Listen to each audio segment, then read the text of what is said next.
while making probation order code may also direct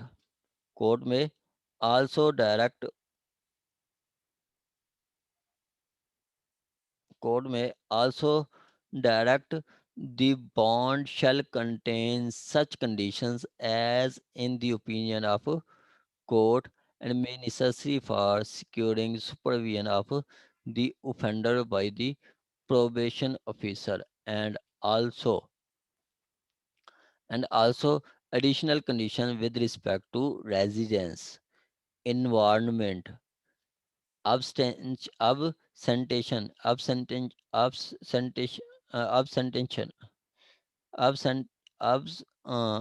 abstention,